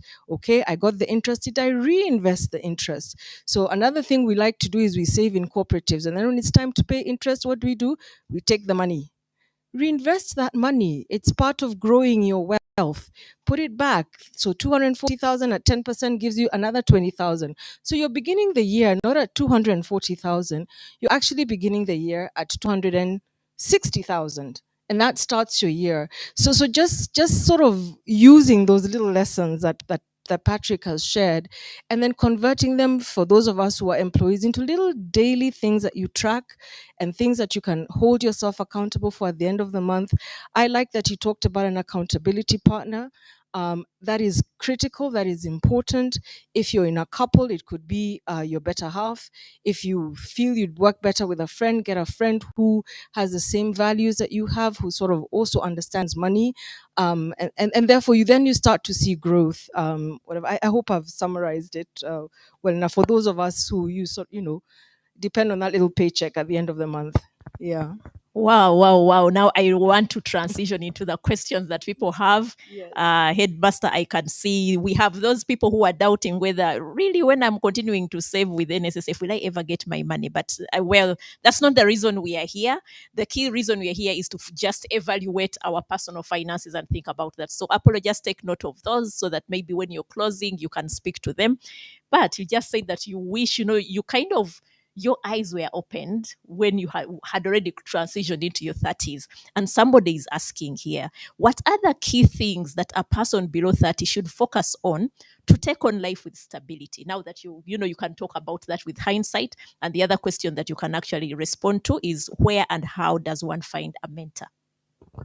Wow. Okay. Let me start with the lessons I wished I had learned in my 20s. I think it was about the budget and that discipline.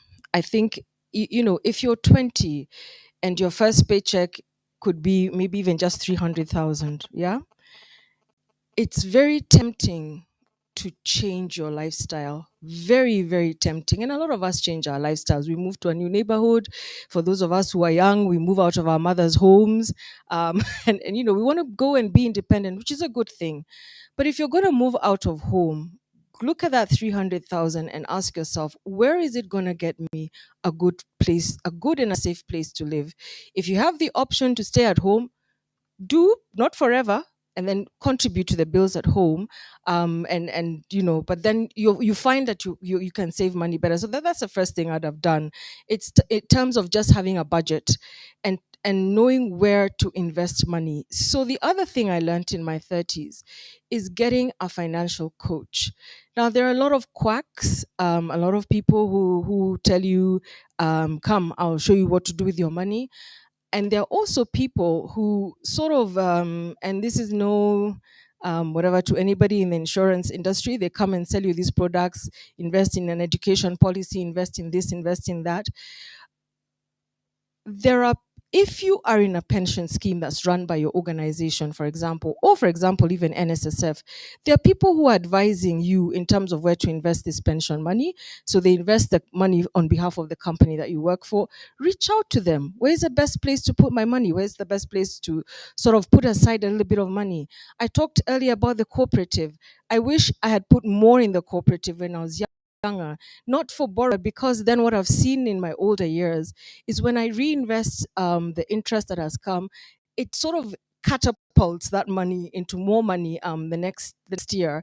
So it's just sort of being very present to your money and having a really good relationship with your money, which I didn't have when I was younger. I thought money was for spending, not for saving, but having a really good relationship with money and understanding that money is a tool. It is not the end. It's actually a means to an end. It's not actually the end. The question around mentors. So let me talk about financial mentors, perhaps. And I like that Patrick has started what he's doing on YouTube. I actually follow him on YouTube as well, learned a lot of things. Also just admired the way he's been able to create intergenerational wealth. So you can see that even his daughters are coming up in the same way. So one is just following people on the internet. There are people who give great ideas. I think even at work, you will observe those who probably earn a lot of money, but you can't see it in their lifestyle. Speak to that person, understand where they're spending their money or investing their money. They usually have really good places where you can put your money. And then I'll tell you the people that I have learned the most from. It's the tea girl at the office. Those who work with us will relate with whom I'm speaking about. And it's even the girl who works in my own home. Because these people have a way of having separate sources of income. They have a way of putting money aside. They have a way of saving for their goals. I mean, these two women really inspire me because I know what they earn, but you can see that she's working really hard at putting that money aside. So that's what I'd tell my younger self. Have a plan, put something aside, and also understand where to put that money when you do put it aside. And I was meant to be talking about mentors, so I think I've covered the mentors, where to get the mentors. Yes. Yes. And of course, when we talk about the mentor, a mentor is somebody who has been there, done that. Yeah. I know that a number of times I get people who come to me seeking for coaching services, and you realize that what they are looking for is actually a mentor. And in most cases, I'll tell them, well, that's not a service that I'm offering as a service, but I can walk them through in terms of what exactly are you looking for in this mentor. So when we are talking finance, it means that if you're looking for a mentor, then you're looking at that person who has made a breakthrough in their finances, not somebody who is still grappling with asking you, what money do I enjoy? Which one don't I enjoy? Because on your journey, you can get to a point where you can reward yourself. There's nothing wrong with rewarding yourself. But the key thing we are talking about, what does that journey look like? Now, Patrick, you're very strong on business, and people are inspired. I have two questions for you to start off with.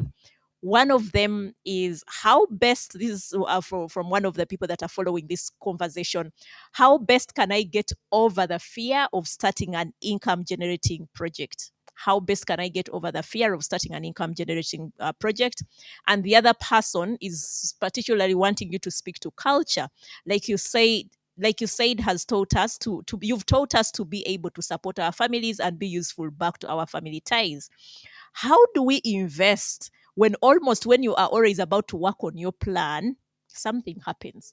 Every time, you want to work on something, and then a family emergency pops up. Patrick. Okay, thank you. Quickly, I'll respond to that and try to keep it tight. How do you start a business? How do you overcome that fear? Number one thing is research. Don't compromise on research. Check, do your homework, do it again, ask somebody about it, look for a mentor, make a business plan, let them look at it, do your research. Don't just copy everybody. Someone's open a video, someone is selling Rolex, you all jump into Rolex. The neighbor is doing well, he's got 5 borders, you jump into borders. You don't understand the research he did, what he's targeting.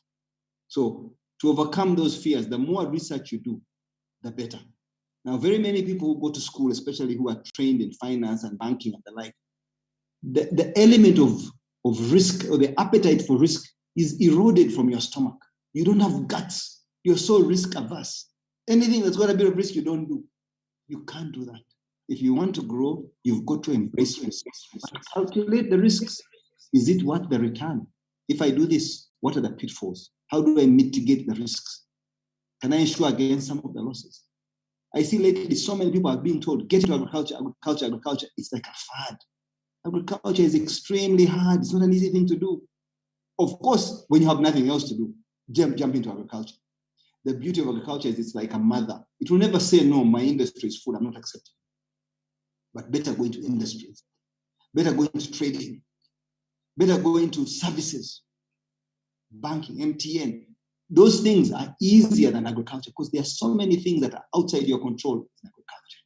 Even the guys who have got a strong stomach. I tried agriculture and I lost a lot of money. I still do some farming, cattle farming. It doesn't make money, but it gives me pleasure. Sometimes it makes money, the next year it loses money. Sometimes it makes money. So on average, I don't make money from agriculture. I'm not saying don't do agriculture. If you're going to do agriculture, do it well, full-time, not remote control. People have made money in coffee, in the most basic products, beans, groundnuts, millet. Those who go into horticulture, more sophisticated stuff, greenhouses, they do very well. Has avocado. The demand is always going to keep growing because our population is growing, and if we can even export something, a higher value product, that's even better. So I urge you to do your research, and that will go away. The next thing is read. I've gone to the bedroom because I keep my books in the room now. Whenever people want the sitting room, they borrow them and they don't return. For Christmas, just this year, I got almost 30 books from family members as Christmas gifts, because people know that that's the only way to please me.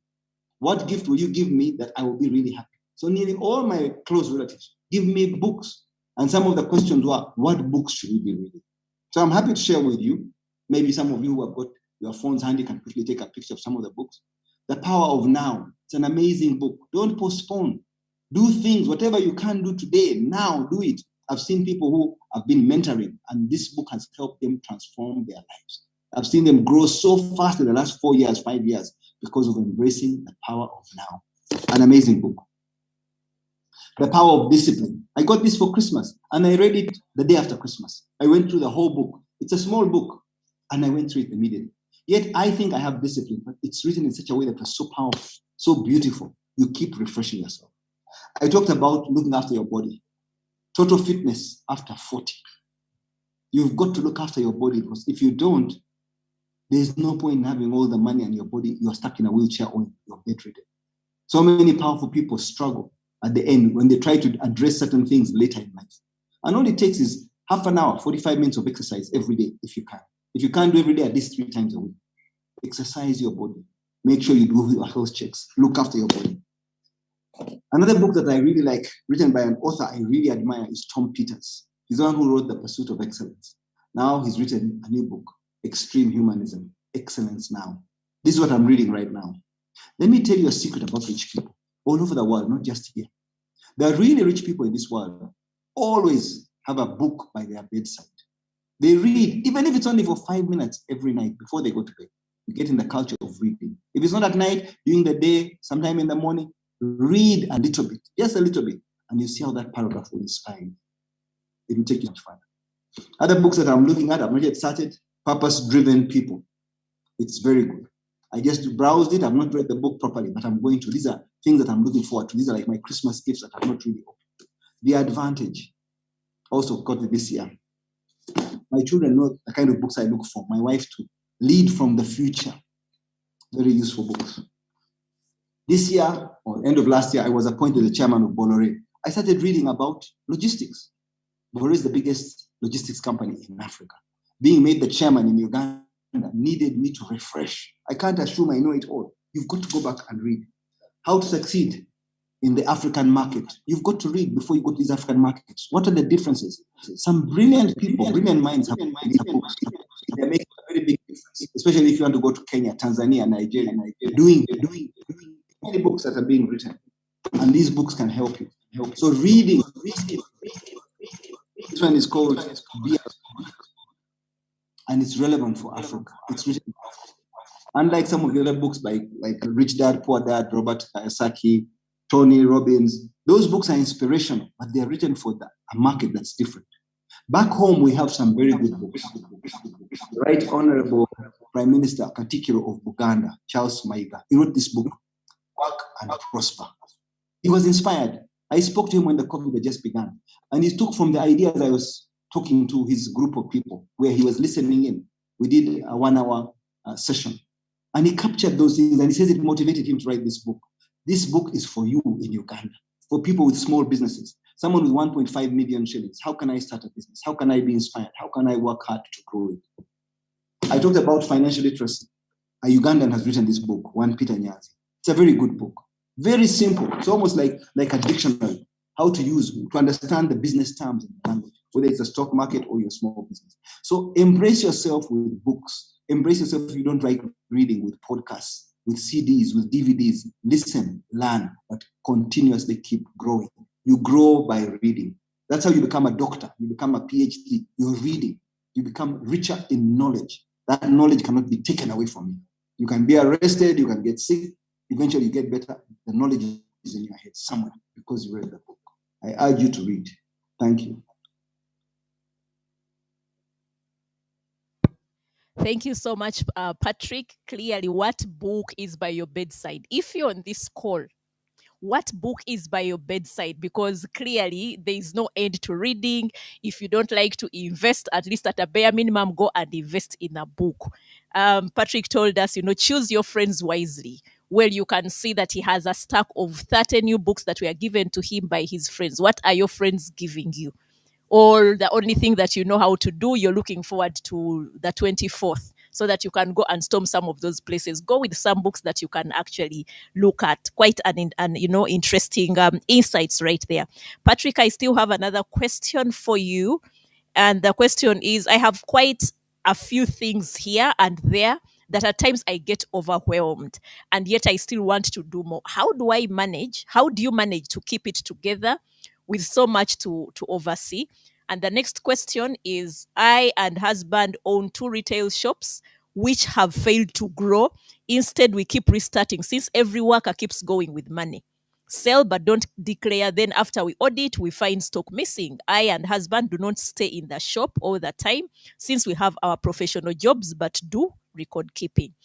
And Catherine, after Patrick, I want you to respond to the question: is borrowing money to build a house a good debt because it doesn't generate you any money? Is it worth the risk? And the other person is asking, where do you draw the line living and enjoying your life now while also saving and investing for the future? So I'll start with Patrick and then wind up with Catherine. Okay, I'll try to be short on this one. Sometimes my responses are too long. First of all, there are assets and liabilities, and I'd like to assume everybody knows what's an asset and liability. You've got to choose where to spend time. The more assets you have, then it's easier for you to manage your liabilities. Never let your liabilities overwhelm you that they exceed your assets by far. And it's one thing to have assets and liabilities, but what's important is the cash flow that comes from the assets enough to sustain the liabilities? Cash flow is so important. Need to emphasize that. Now, how do I manage it? I do so many different businesses. In fact, I tell people, don't do like I do like I say. Specialize on 2 or 3 things if you have to. Why? Because in Africa, we don't put all our eggs in one basket. You find every rich man in Africa has got 3 or 4 or 5 or 10 businesses. Look at Dangote in Nigeria, look at South Africa, Ramaphosa. Everybody has a portfolio. You don't risk and put everything in one business. Why? Because with the stroke of a pen, a government can change the rules and then you're outside. You find your business is gone. Or something can happen like the border is shut down. If your business was to Rwanda for 3 years almost now, your business will be closed down. So you don't put all your eggs in one basket. Lately, you see the line at the Uganda border coming from Malaba because of COVID testing. A 70-kilometer line of trucks can't come in. If you've run out of fuel or you've run out of a product, what do you do? So you've got to diversify your business. We in the hotel industry were hit so hard because of COVID. We're still big right now, but we have learned to be resilient. And if I put all my eggs in one basket, where would I be? At least I had telecom, I had energy, I had electricity, I had different projects that had some revenue streams to keep me afloat and make sure I have some cash flow. Now, to do that, you need to build a system. A system is so important. When I tell people, what is a system? A system that works. When you start a business, you build a system around it. Someone says they have supermarkets and they keep collapsing because you've not built a strong system. Especially retail supermarkets, they need a very robust system. You have seen Uchumi rise and fall, Nakumat rise and fall. We are seeing so many of these people get into retail. And it's not a joke. It's a very tough business. You're dealing with so many products and a tricky business. So you need to embrace technology as much as possible. And the system must work all the time, not 99% of the time, 100% of the time. Otherwise, the pilferage is so high, you're out of business. So once you've got a system, then you scale it. You can expand. I began with one Simba Telecom shop. I made sure the system was working. I opened 5. I retested the system. Was it strong enough? Then I went for 50 shops in Uganda. Then I went to Tanzania, 50 shops. I went to Kenya, 50 shops. I kept opening up shops because now I have a system. And it's the system that protects me. I have good people working, managing the system, but you can't count on them. There must be checks and balances. There must be a system that will quickly red flag anything. And that's what keeps the system running. The cash flow, because it's airtime or money. It's a very high turnover business, but very small margin. So you've got to make sure it's running smoothly. Everyone must know their part. You must pay people on time. If you don't pay their salaries or what have you, you're inviting trouble. You have security, insurance, rent, electricity, so many costs, but you must make sure the system is working. It's not working for 20 years. Now, building a system is the hardest part, but once you've got a system going, it's good. And you just keep tinkering with it, fine-tuning it to make it a little bit more robust. So those are the things you've got to do to build a system, to grow a business, to diversify your portfolio. Then you have different revenue streams. I like to use the example of River Nile or Lake Victoria. Lake Victoria is full to the brim because there are so many rivers that feed it. The rains coming in from all these small streams and swamps, from Congo, from Rwanda, from Burundi, from Tanzania, they come and feed Lake Victoria. That's how your revenue streams are. That's why this river Nile starts from Lake Victoria, the source of the Nile, and goes through Sudan, Egypt, all those countries, until the Mediterranean, and the water keeps coming in. We have small streams that feed it, but it feeds all these people along Africa until the Mediterranean, because it's got so many small revenue streams. So think of your business as having small revenue streams that eventually add up. Then you can afford to say, I can buy this car, I can buy that house, because the revenue streams are there, they're reliable. You get a hiccup with the hotel industry, suspend revenue, close it down. Look at the people in the nightclubs and bars. They've been struggling now for over 2 years. So if you didn't have an alternative, if you didn't have something that brought in money, then you're exposed. I think that touches the two questions that have been asked about how do you manage all these businesses? You've got to build a system, you've got to scale it, and also the supermarkets, people who are in businesses. You've also got to build a system that works. I hope I've covered your questions. Thank you. Okay, maybe I'll take the two questions. The first one was about the house, whether to borrow to build a house. I will say the answer to that is yes, for the simple reason that if you are giving up paying rent to a landlord to move into this house, what that does is that it frees up money for you to invest, because now you're no longer paying somebody else. You're no longer making somebody else rich with your money for paying rent. When it comes to making decisions around should I invest in property, now when we're talking about it as an investment, think about a few things. And first of all, one is time horizon. How quickly do you want this money back? And secondly, look at what else is happening in the market. So we are a bit afraid of financial instruments, but sometimes things like bonds, long-term bonds, make a lot of money, 10%. The house rental is 3%, and you're not getting capital appreciation. So look at those kind of things when you're making the decision whether you're buying for investment or you're buying for yourself. So for yourself, it's helping you save on rent. It's that you can consider that saving on rent as the income that's coming into you. The thing around balancing, I hope I've answered that correctly. The financial advisors will tell me, but that's my simple assessment of how you should make that decision. The one around balancing a good life and saving for the future. So one of the things, and I hope Patrick correct me if I'm wrong. One of the things that wealthy people do is that they spend less than they make. So when you spend less than you make and you have a plan, what must be in your plan as well as you plan for investing, for paying rent, for paying school fees, put aside some money for entertainment. Put aside some money for donations, because there will be people who will come around with something in the office, someone has passed away, you want to give. Put aside that money, budget for it. In the same way, budget for your entertainment. And when you budget for your entertainment, it means that you've decided in your head, this is the maximum amount of money I'm going to spend every month from my salary for entertainment. If I reach the end of that, I don't have money. And back to what Patrick said, learn how to say no. I think that would be the summary of my answers to those questions. I'm going to kind of ask the final question, and it's going to Patrick. It's also related to what you just shared. Somebody asks, okay, what would be, and I mean, I'm relating this to the fact that Patrick just shared and said people have, the wealthy guys tend to have a investment portfolio. So someone is asking, what would be the best investment for a middle class professional if rentals, stocks, real estate, that is land, do not seem to be good investments and return on investment or investments is low? That what would be the best investment for a middle class professional? So I don't know whether it's just about the middle class or is it just about people in the corporate space, but the person is asking where can they make their investment, because what seems accessible to them, rentals, stocks, real estate, do not seem to be good investments, and return on investment on these investments is low. Over to you, Patrick, and then I'll pass it on to the headmaster. Okay, thank you for that. If I can first begin by saying with housing as my co-panelists elaborated very well. Let the numbers lead you. Do the numbers. Too many people are simply lazy. If you're going to rent in Kololo or in a prime CBD area, do the numbers. If you buy the property or rent it, which is cheaper? It may be cheaper to rent a property, especially in the CBD area, whether it is in Nairobi or Kampala or London. You go and get a very nice property, and the rent is so much cheaper. To buy a property in Kololo today is about $2 million if it's on one.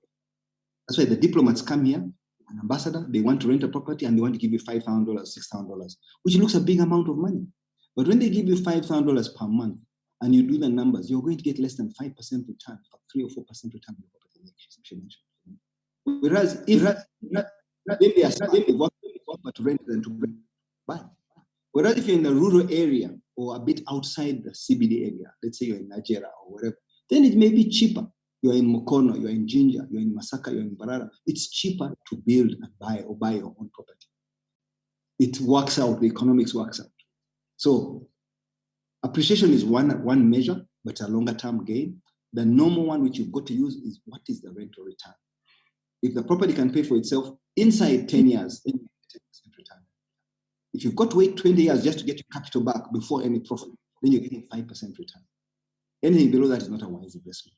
So most of the people who are working and say, oh, I'm not making money in farming, I'm not making money in building, I've built Mizigos and I'm renting out, the return is low. Yes, you cannot compete with financial instruments. The last 5 years, financial instruments have been very well. When I say financial instruments, what do I mean? Treasury bills, investment with some of these companies like Britam insurance companies, Stanbic Bank, they've got investment funds where you put unit trusts. They're giving a return of about 16%. If you can get 16%, no risk.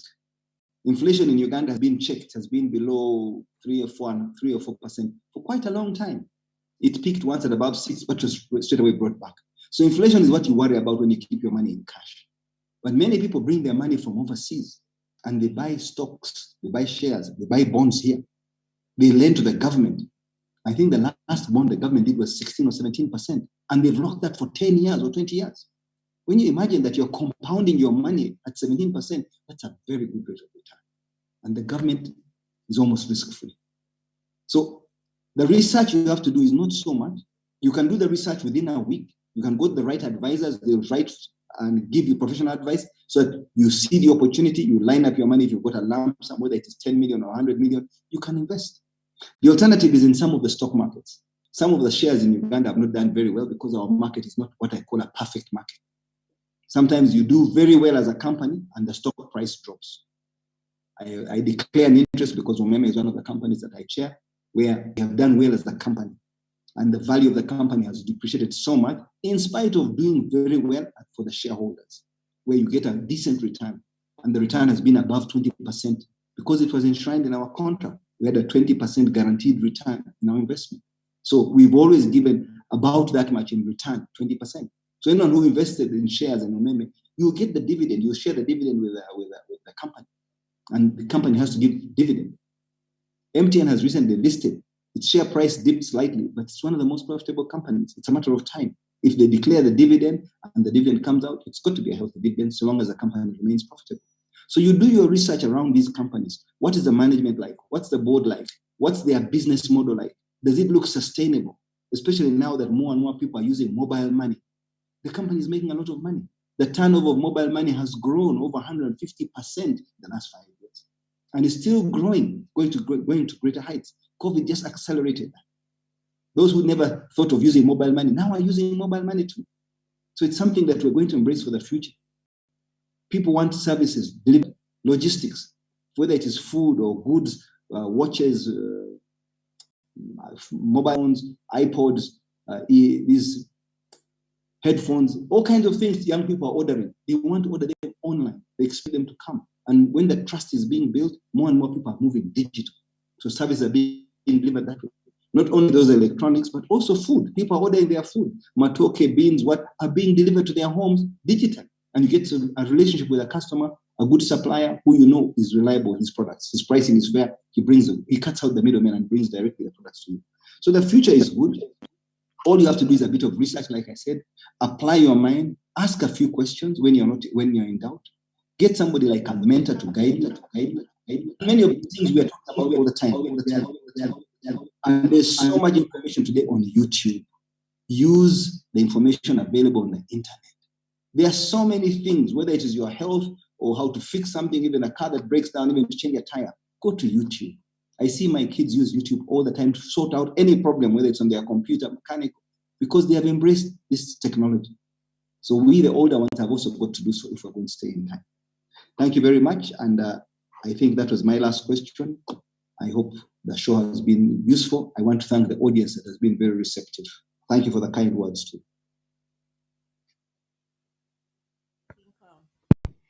Thank you so much, Patrick, for that for the closing remarks, so to speak. And I know the headmaster is going to take over. And as you take over, there is something that we didn't answer, but since you're the head of this school, you'll be able to answer what is a financial goal or resolution. But before I do that, I'm going to ask Catherine, what are your parting shots?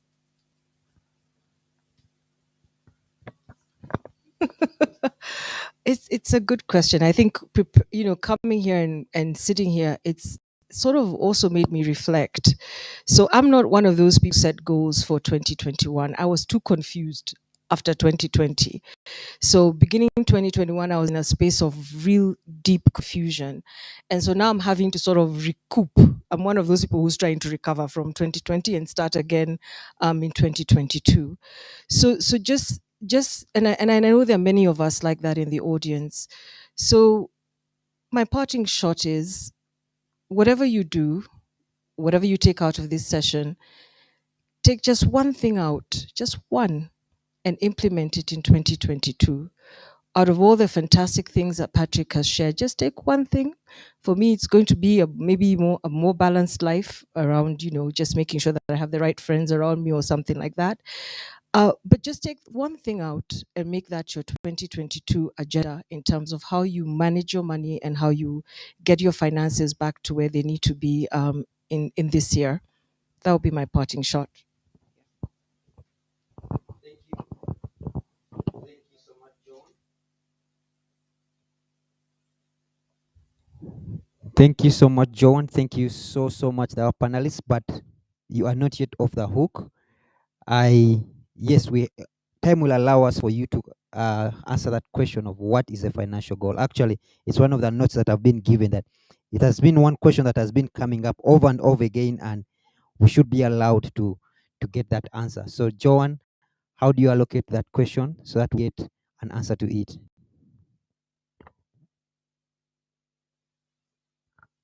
I had actually passed on that question to you, but you decided to dodge it as the headmaster of the school, because there's a reason why you started these classes, right?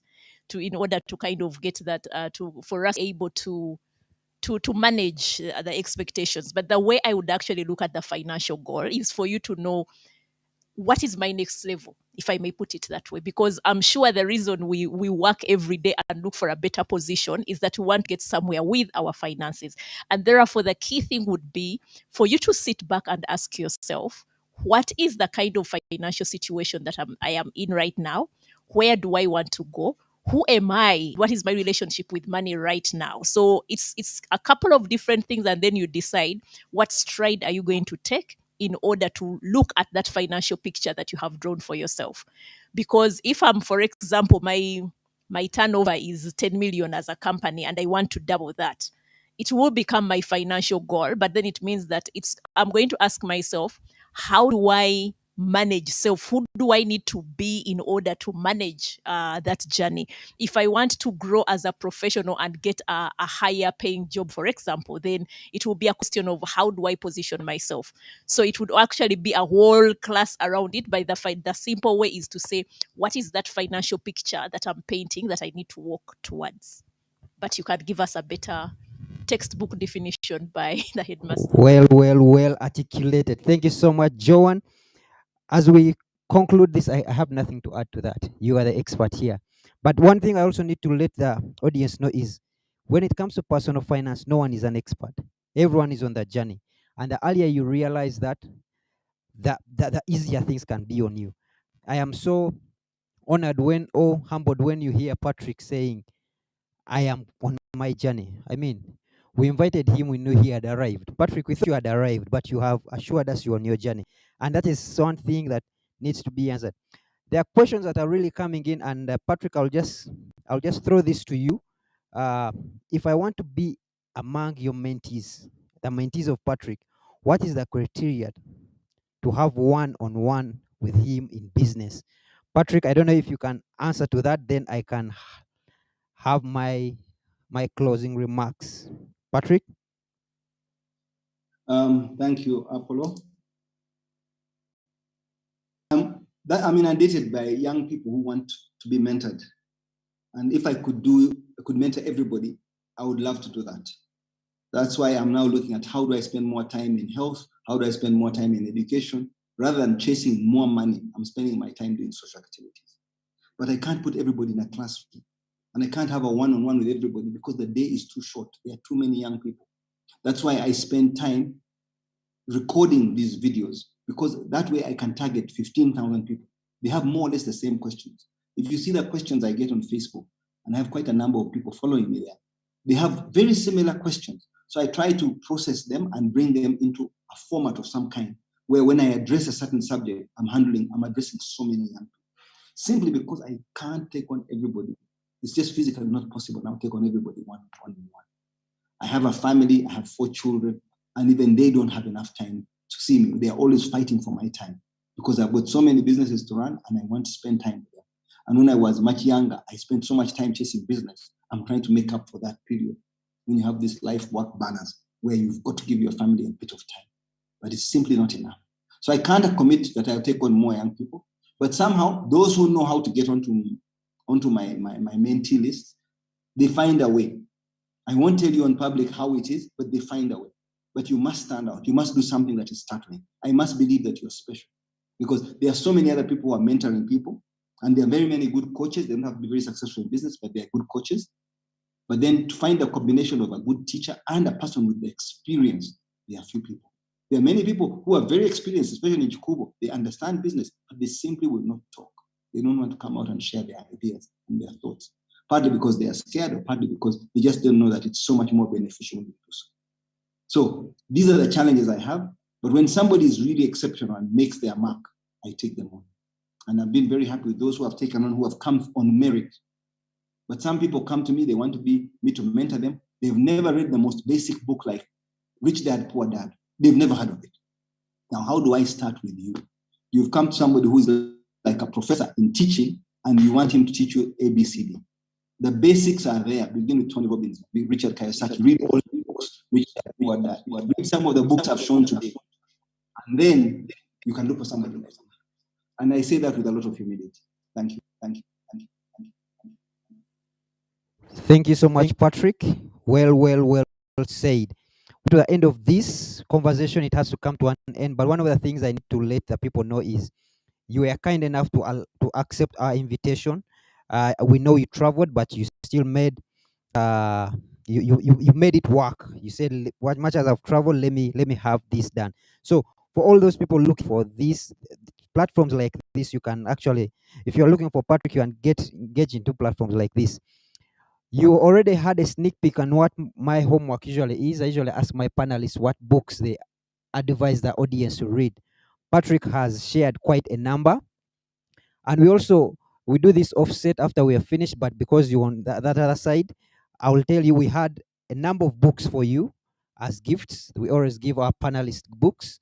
I will show them to you after, but they will be delivered to you. But before that, let me ask Joan to give us his book pick. We have seen a list of about 20 from Patrick, but let's have your book pick. That's something you advise someone to read, and why. Then Catherine.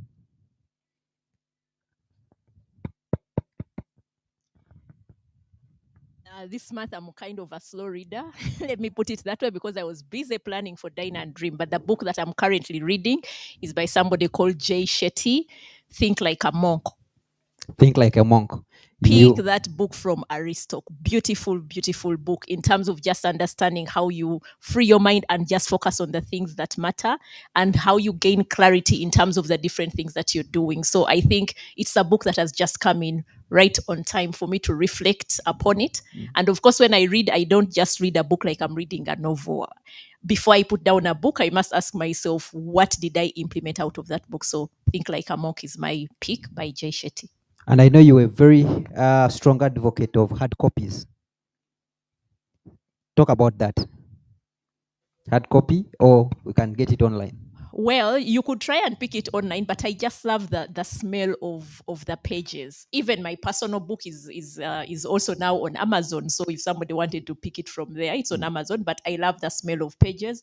But also because, as you can see, my generation loves almost highlighting books, moving around with a marker and whatever it is. So the key lessons are always highlighted so that I know if I run back to that book, there's something that I will run with out of it. Thank you, Joan. Joan from Imagine Me Africa. Catherine, I'm avoiding your second name. Oh, it's very easy to pronounce. It's Njonjo. Yes. Yes. You all had. Please, your pick. All right. So, for purposes of the audience, I think a book I've found particularly powerful is Simon Sinek's book, Start With Why. Just that book changed so many things for me in terms of just understanding, why do I do this? What's the purpose of this?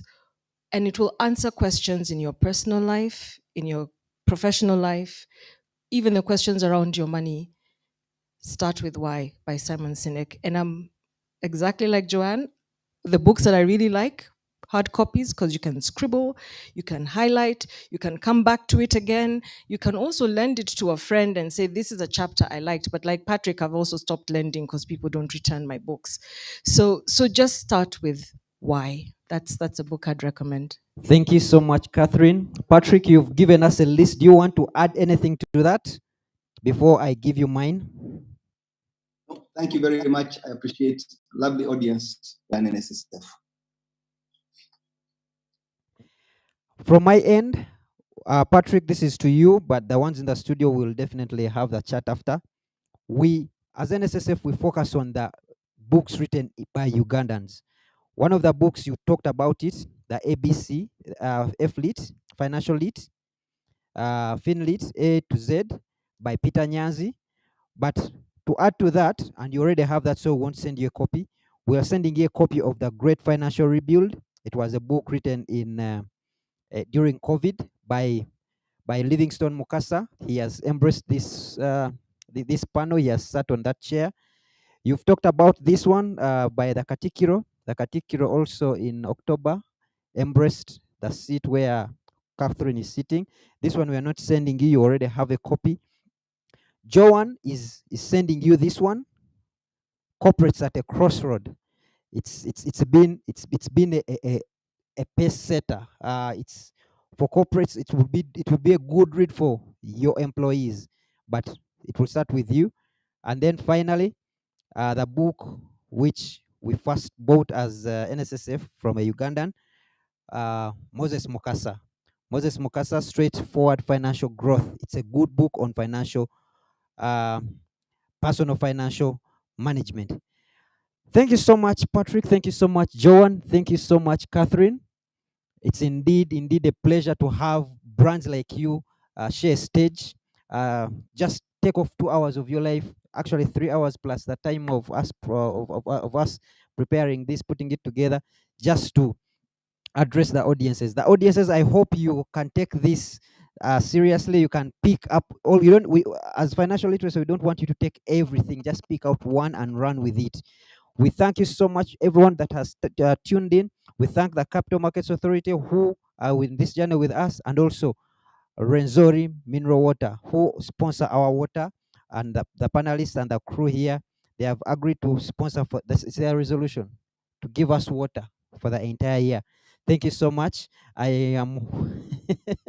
I asked Catherine, what will you sponsor that we are allowed to take during that day, but there was no, there was no answer to that. From our side, from NSSF side, the financial literacy team, the NSSF management, and everyone from this side, we thank you and say happy New Year. Till we meet again next month. Thank you.